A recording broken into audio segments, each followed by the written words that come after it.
My dear NetSet aspirants, I am your DGK sir. My dear brothers and sisters, I heartily welcome all of you. Today is 28th May 2024. Just now I received one authentic news from Savitribai Phule University set department that Maharashtra set exam 2024, which was held on 7th April 2024, that exams result is going to declare within 3 days. Just the result countdown is started. Within 3 days you are going to get the result of Maharashtra set exam. Today is 28th. Probably tomorrow evening or on 13th or 31st May you will get Maharashtra set exam result. Already result is ready. The result went to New Delhi UGC head office. After the permission of UGC head office, Maharashtra set exam result is going to declare. Just now I received authentic news from university only. We visited university. We got some authentic information. We asked them and we got the information. सर्व आदरणीय विद्यार्थी मित्रांना नमस्कार. मी आपला DGK sir Akkalkot. आत्ताच मला अतिशय महत्त्वाचा न्यूज मला कळालेले आहे. महाराष्ट्राची सेट एक्झामचा रिझल्ट अवघ्या उद्या परवा म्हणजे 2 ते 3 दिवसात महाराष्ट्राची सेटचा रिझल्ट निकाल लागणार आहे. म्हणजे उद्या 29, उद्या संध्याकाळी, नाहीतर 30 तारखेला किंवा 31 तारखेला 3 दिवसात महाराष्ट्राची सेट एक्झामचा निकाल जाहीर होणार आहे. जी महाराष्ट्राची सेट एक्झाम 7 एप्रिल 2024 रोजी घेण्यात आला होता, त्या परीक्षेची निकाल रेडी झालेले आहे. तो निकाल UGCच्या हेड ऑफिसला पाठवलेला आहे. तिथून परमिशन मिळाल्यानंतर तो रिझल्ट डिक्लेअर करणार आहे. अशी एक खूप महत्त्वाचा माहिती मला आत्ता विद्यापीठाकडून कळालेली आहे. तर विद्यार्थी मित्रांनो, आपण सर्वांनी महाराष्ट्राची सेट एक्झामचा रिझल्टचा वाट पाहत आहात आणि हे पहिल्यांदाच अतिशय लवकर आता रिझल्ट लागणार आहे. खरं तर सुप्रीम कोर्टाचे आदेशप्रमाणे प्रत्येक एक्झामचा निकाल अवघ्या 40 दिवसात, परीक्षा झाल्यानंतर 40 दिवसात लागला पाहिजे. ओके, आता 40 दिवस होऊन खूप झाले,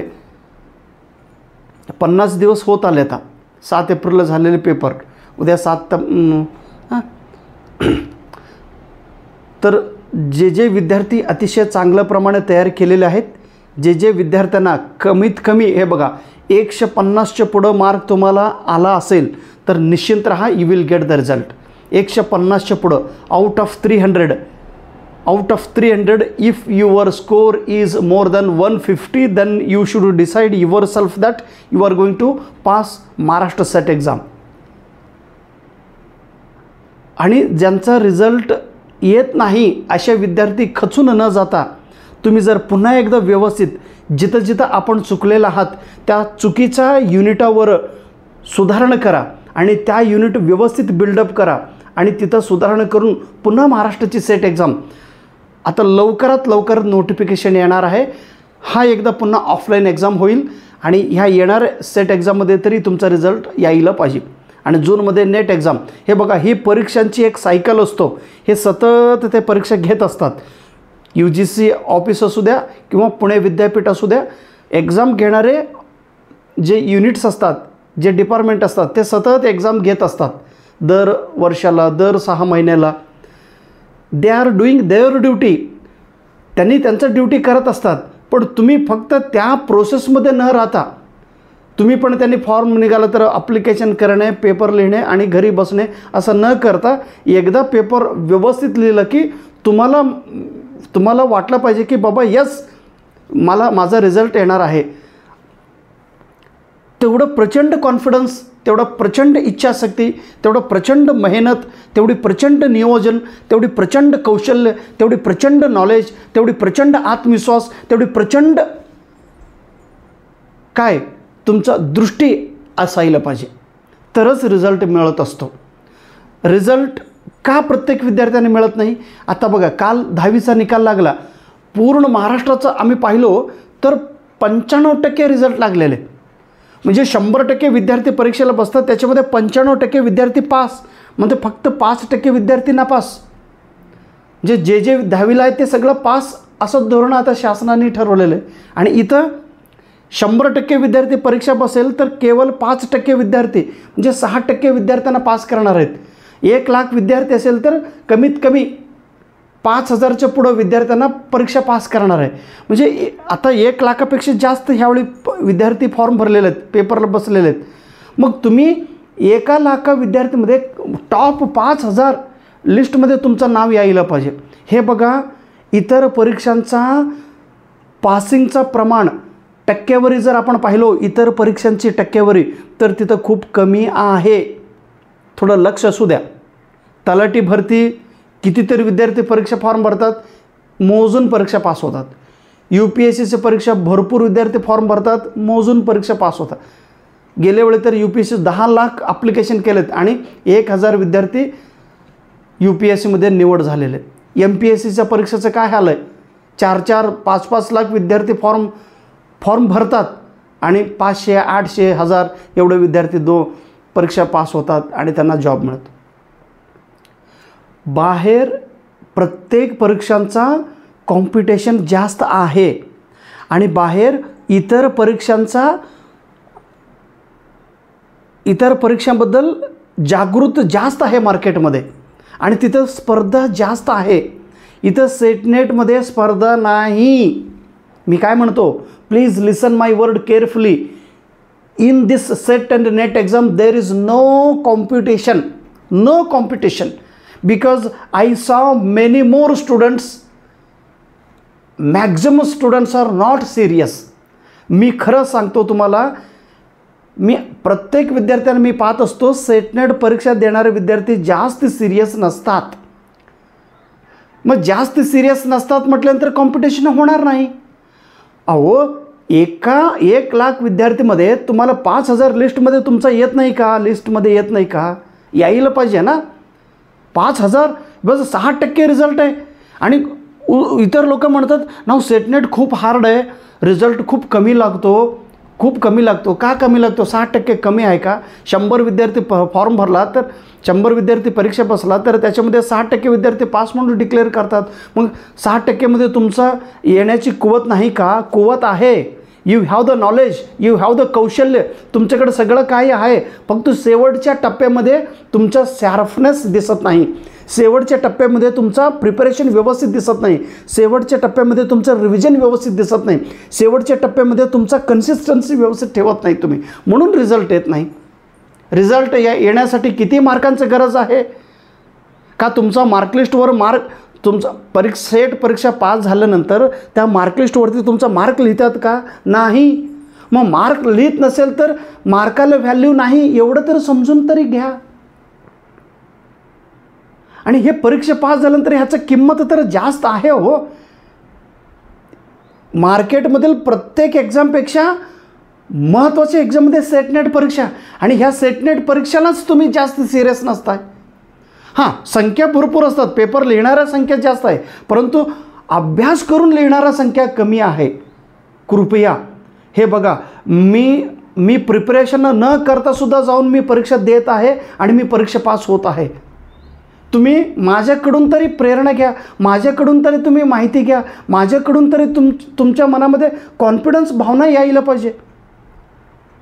मग तुमचा दानय सर सतत वेळा 71 वेळा आता परीक्षा पास होतो आहे, मग तुम्ही फक्त मला अभिनंदन करण्यासाठी तुम्ही माझे मित्र आहात का?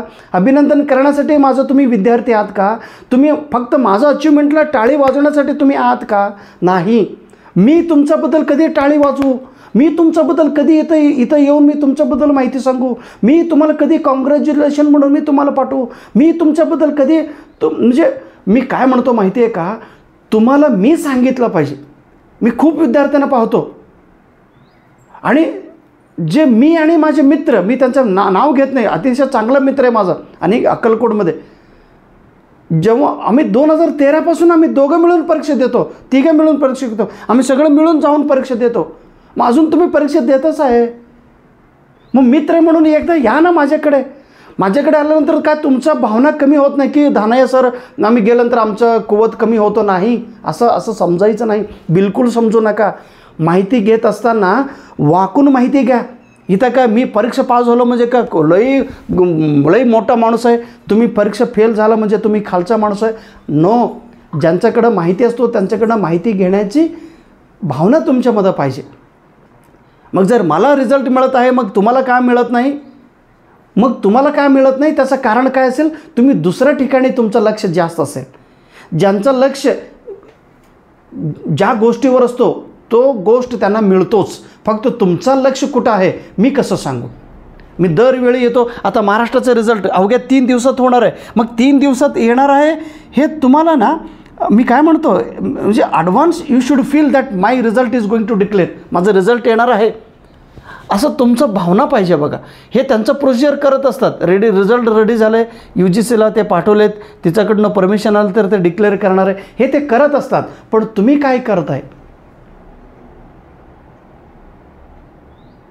हां, अभ्यासापेक्षा दुसरा जर अतिशय महत्त्वाचा गोष्ट असेल की बाबा माझ्या घरात खूप अडचण आहे सर, की मी असल्याशिवाय माझ्या घरात काही चालणार नाही, मी काम केल्याशिवाय माझं घर चालणार नाही, मी काम केल्याशिवाय माझे आईवडील जिवंत राहणार नाही, मी काम केल्याशिवाय माझं घर एक पाऊलही पुढं जाणार नाही, एवढी प्रचंड माझं कष्ट आहे सर, म्हणून मी काय करू. यस, अभ्यास सोडा, घराकडं लक्ष द्या. लक्ष मी काय म्हणतो हे बघा, हे प्लीज अंडरस्टँड द डिफरन्स. माझ्या शब्दांचं पूर्ण परफेक्ट अंडरस्टँडिंग करून घ्या.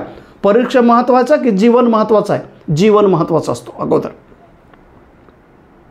म्हणजे सिरियसनेस दोन्ही गोष्टीतील की मला वेळ मिळत नाही असं जेव्हा जर तुम्ही म्हणत असेल तर का वेळ मिळत नाही. अतिशय कठीण प्रसंग असायला पाहिजे तुमच्या घरी की बाबा तुम्ही असेल तरच तुमचं सगळं, तुम्ही असेल तरच ते जिवंत राहणार आहे तुमच्या घरात, तरच तुम्ही तुमच्या लाईफ म्हणजे तुमच्या घराकडे तुम्ही लक्ष द्या. जेव्हा सुनील शेट्टी सर जे आपलं फिल्ममध्ये हिरो आहे ते सुनील शेट्टी सर, धडकन सिनेमा जे काढलेत, सुनील शेट्टी तुम्हाला माहिती असेल सगळ्यांना.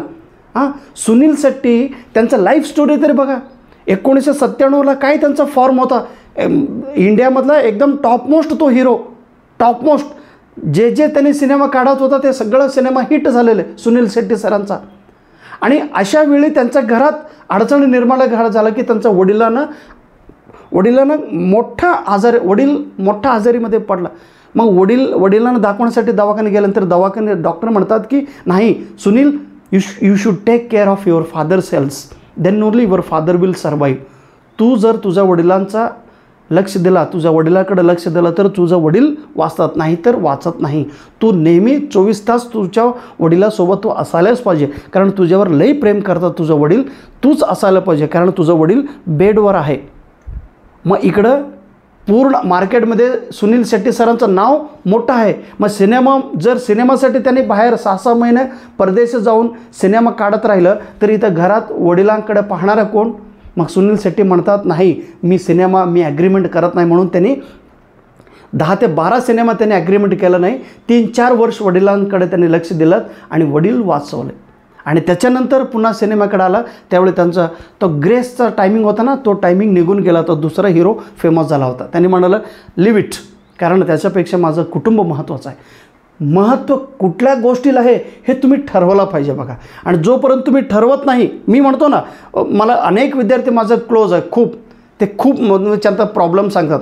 मी ते प्रॉब्लेम्स म्हणजे जिनून प्रॉब्लेम असेल, मोठा प्रॉब्लेम असेल तर don't worry about the NET SET exam, leave the exam. Because problems खूप मोठा प्रॉब्लेम आहे. म्हणून तुम्ही जर तुमचा प्रॉब्लेम्स एकदम क्षुल्लक असेल, किरकोळ असेल, मग तुमच्यासारखा मूर्ख माणूस कोणी नाही. मी डायरेक्ट कारण माझ्याकडे एक आता अधिकार आलेले, मी टोचून बोलणारच, तुम्हाला 2 देणारच मी दणका. प्रॉब्लेम्स जर तुमचं कॉमन प्रॉब्लेम असेल तर तुम्ही कॉमन छोटे प्रॉब्लेम्सला मोठ्या करून सांगताय. मला वेळ मिळत नाही, माझ्याकडे थोडं पैसे नाही, मला घरात पाणी लावतात, झाडू मारायला लावतात, मी शाळेला जातो, मी इथं नोकरीला करतो, मी CHBला करतो. हे no, don't explain anything. Explain करे, तुमचा एक्सप्लेन कोण आहे ऐकून घेणार आहे दादांनो? नाही, प्लीज असं नाही. सिरियसनेस व्हा आणि रिझल्ट मिळवा हो. दर 6-6 महिन्याने महाराष्ट्र सेट एक्झाम घेत आहेत. मग आणि तुम्ही म्हणाल सर परीक्षा पास झाल्यानंतर फायदा होणारच आहे. हे माझं तुम्ही ऐकलंच पाहिजे. इतर परीक्षांना लक्ष न देता ह्या परीक्षेकडे तुम्ही एकदा असं प्रिपरेशन करा की बाबा तुमचं सिलेक्शन व्हायलाच पाहिजे. 2002 आपलं ऋषभ पंत जे क्रिकेटर आहे, इंडियन क्रिकेटर, जो विकेट कीपर आहे, दिल्लीला जात असताना अचानक त्याचा ॲक्सिडेंट झाला. पहाटे 5:30 वाजता तो गाडी चालवत होता. गाडी चालवत असताना गाडीमध्ये तो एकटाच, आणि ऋषभ पंत एवढं म्हणजे गाडी चालवत असताना, कारण त्याला प्रॅक्टिस करण्यासाठी दुसऱ्या गावाला गेला होता, तो दिल्लीला जाऊन प्रॅक्टिस करायचं होतं म्हणून थोडं त्याने गाडी स्पीड चालवला. आणि पहाटेमध्ये गाडी स्पीड चालवत असताना अजून थोडं झोप येत होता, आणि थोडं झोप लागल्यामुळं, एका झटक्यात झोप लागल्यामुळं त्यांचं बॅलन्स चुकलं आणि पूर्ण गाडी डिवायडरला जाऊन, रोडच्या मध्यभागी असलेला जो डिवायडर असतो त्या डिवायडरला धडकला आणि गाडी पेटून घेतली. आग लागला गाडीला. ॲक्सिडेंट झाला भयानक. म्हणजे पाहणारे लोक म्हणत होते की हे कोण आहे, आतला माणूस मेला असेल, कोण आहे माणूस, आणि कोणी धाडस करून त्यांना वाचवण्याचा प्रयत्न केला नाही. आणि तिथून हरियाणाचा एक बस निघत होता. त्या बसचा ड्रायव्हर साहेब आणि बसचा कंडक्टर साहेब ह्या दोघांनी खाली उतरून त्या पेटलेल्या त्या गाडीतील त्या माणसांना बाहेर घेतात. आणि बाहेर घेतल्यानंतर लक्षात येतो हे ऋषभ पंत क्रिकेटर आहे म्हणून. ठीक आहे, त्याच्यावर उपचार वगैरे करण्यात आला, डॉक्टरांना दाखवण्यात आला, ऑपरेशन त्यांचं पाहिल्यानंतर तो म्हणजे yes, he is going to die असं आपल्याला वाटलं होतं. तेवढं भयानक ॲक्सिडेंट झाला होता. पाय मोडला होता, सगळं यू हॅव हर्ड, तुम्हाला सगळं माहिती असेल, पेपरमध्ये आलेलं बातमी. मग 2022 रोजी झालेले या ऋषभ पंतांचा ॲक्सिडेंट, सर्जरी सगळं ऑपरेशन वगैरे केलं. आणि त्याच्या मनात एवढं इच्छा की बाबा आता 2022 आहे, 2024ला IPL होणार आहे, आणि 2024ला वर्ल्ड कप होणार आहे, T20 वर्ल्ड कप होणार आहे. मला T20 कप मला खेळायचं आहे, मला इंडियन क्रिकेट टीममध्ये मला माझा जागा फिक्स करायचं आहे, अशी तीव्र इच्छा बाळगलेला ऋषभ पंत. आणि झोपेत असताना त्या हॉस्पिटलमध्ये पडत असताना सुद्धा तो म्हणतो माझा तीव्र इच्छा आहे की I want to play for our India, I want to play for our nation. म्हणजे अशी तीव्र इच्छा असणारा हा माणूस अवघ्या 14 ते 16 मंथ म्हणजे 16 महिन्यानंतर पुन्हा तो म्हणजे ऑपरेशन करून घेतला. पुन्हा ऑपरेशन करून घेऊन पुन्हा रोज थोडं घरात बघा, घरात समोर असलेलं वरांडामध्ये पुन्हा तिथं ग्राउंड थोडं प्रॅक्टिस करत त्यांच्या इच्छाशक्तीला मानलं पाहिजे. आणि पुन्हा काल झालेले IPLमध्ये तो खेळला आणि 371 रन त्यांनी काढलेत. 371 रन आणि त्यांचा स्ट्राईक रेट आहे 160. 10 मॅचमध्ये 160 स्ट्राईक रेट ठेवणारा हा ऋषभ पंत. ह्याला म्हणतात स्पिरिटिंग व्यक्ती, ह्याला म्हणतात फायटिंग स्पिरिट असलेले व्यक्ती. तुमच्यामध्ये अशी प्रचंड एनर्जी असायला पाहिजे. आणि यांचा हा स्पिरिट पाहून, या ऋषभ पंतचा स्पिरिट पाहून BCCIने पुन्हा त्यांना T20 कपमध्ये निवड करण्यात आलेलं आहे.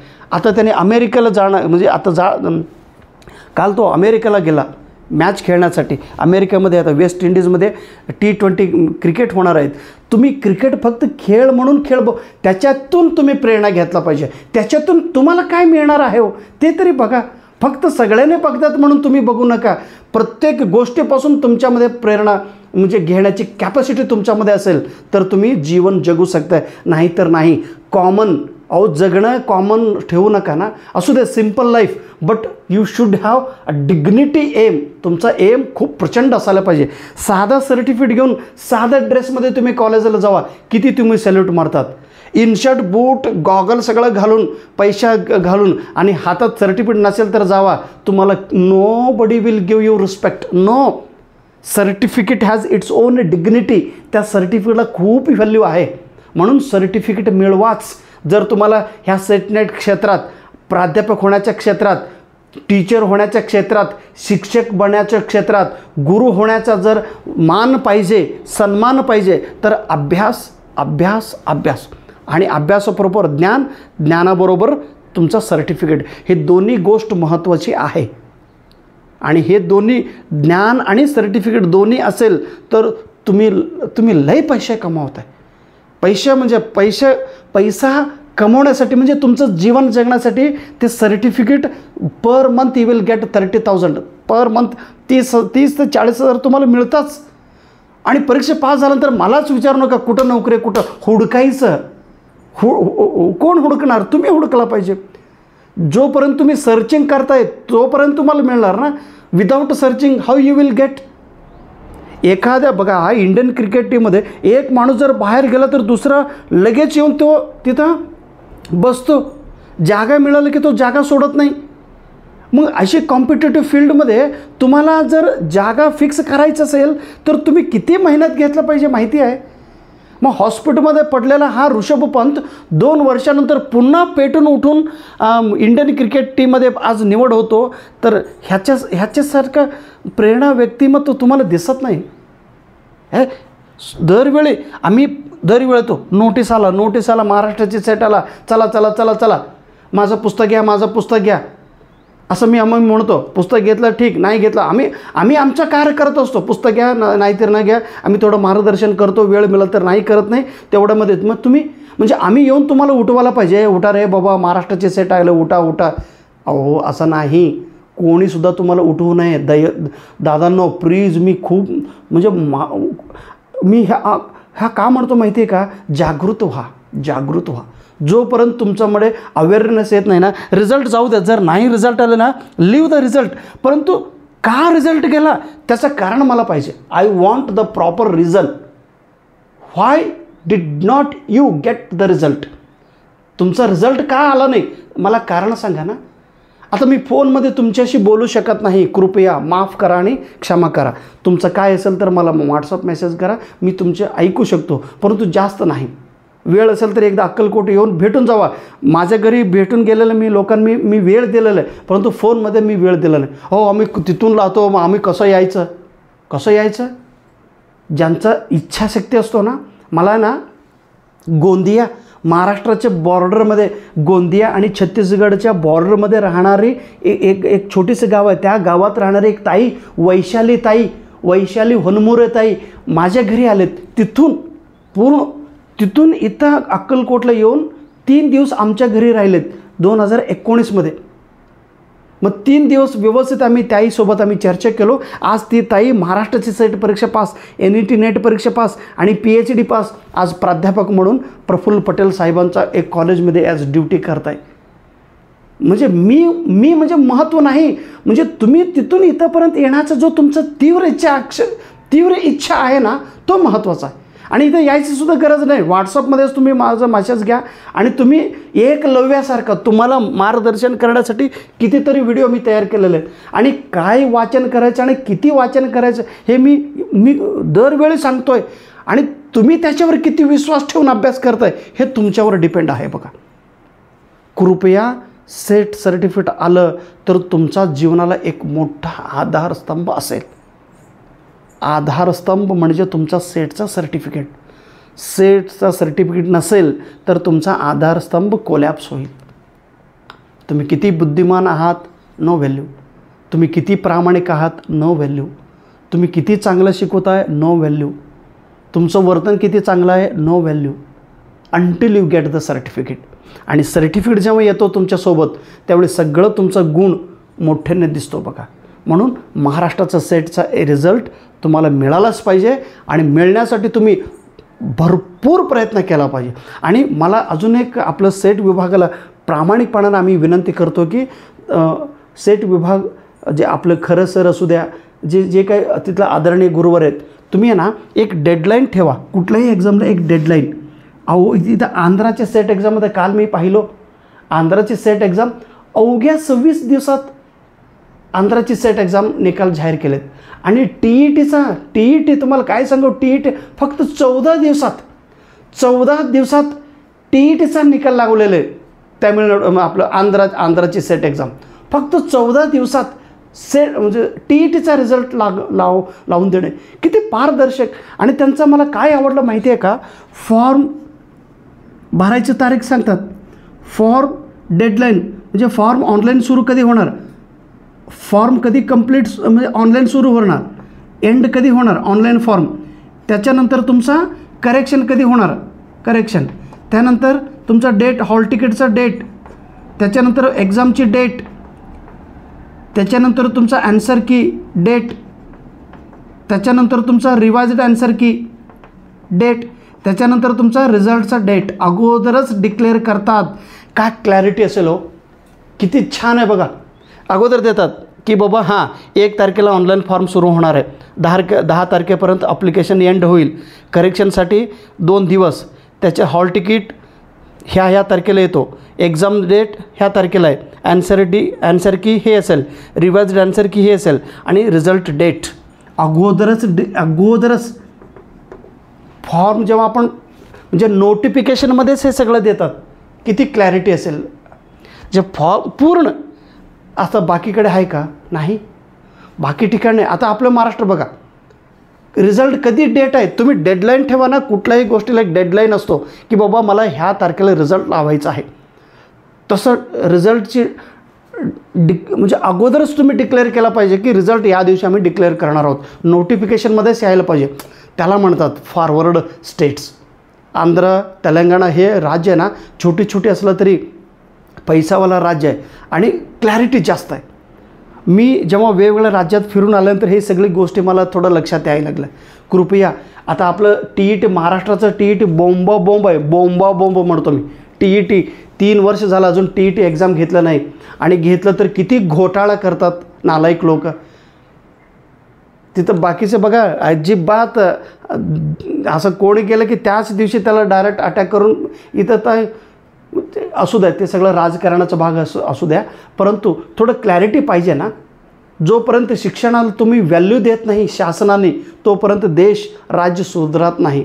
विद्यार्थी मित्रांनो, असे शासनांचा नियम असतो. मग अशा गोष्टीमध्ये तुमचा कधी नंबर लागणार. तुम्ही जर झोपेत असाल तर सरकार तुम्हाला काहीही मदत करत नाही. म्हणून तुम्ही स्वतःला सुधारा, स्वतःचा लाईफ बिल्डअप करा, स्वतःचं जीवन कल्याण करून घ्या आणि हे परीक्षा पास व्हा. अजून एक मला आनंदाची गोष्ट म्हणजे आपलं महाराष्ट्राची सेट एक्झाम. एक गोष्ट म्हणजे मला खूप आनंद होतो की पूर्ण देशात ज्या ज्या राज्यात सेट घेतात ना, मी प्रत्येक राज्यातील आत्तापर्यंत झालेलं सगळं हिस्ट्री माझ्याकडे आहेत. प्रत्येक मध्य प्रदेश किती वेळा परीक्षा घेतलेत, राजस्थान किती वेळा परीक्षा घेतलेत, आंध्राची किती वेळा परीक्षा घेतलेले, कर्नाटक किती वेळा परीक्षा घेतलेत, आसाम किती वेळा परीक्षेत, सगळ्या राज्यांचे डाटा माझ्याकडे आहेत.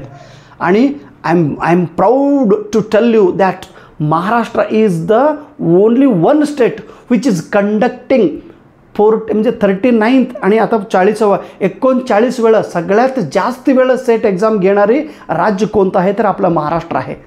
आणि परफेक्ट इथं कधीही सेट एक्झाममध्ये तर आत्तापर्यंत काय घोटाळा झालेले नाही. बाकीच्या राज्यात झालेलं, परवा कर्नाटकमध्ये बोंब झाले, तिथं पैसे देऊन सर्टिफिकेट घेऊन आलेले, परत ते विद्यापीठ बंद करून. म्हैसूर विद्यापीठात असं झालेलं आहे. म्हैसूर विद्यापीठ म्हणजे खूप मोठा विद्यापीठ आहे. तिथं काही प्राध्यापक काही लाचारी असतात ना, पैसे घेऊन सर्टिफिकेटच दिलेत सेट पास आहे म्हणून. अजून आपलं महाराष्ट्रात तसं झालं नाही. TETमध्ये झालेले आहेत परंतु सेटमध्ये झाले नाही. म्हणून 39 वेळा परीक्षा घेतलेले आपलं Maharashtra SET exam.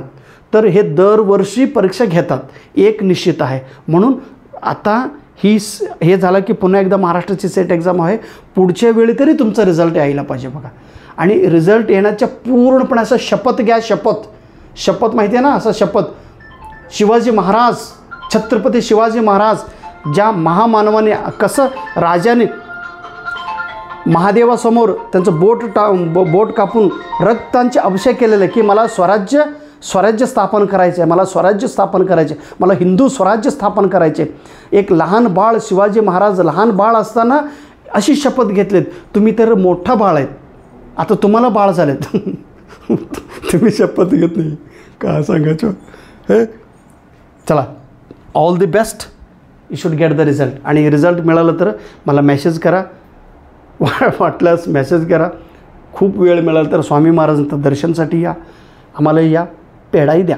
Thank you so much. नमस्कार.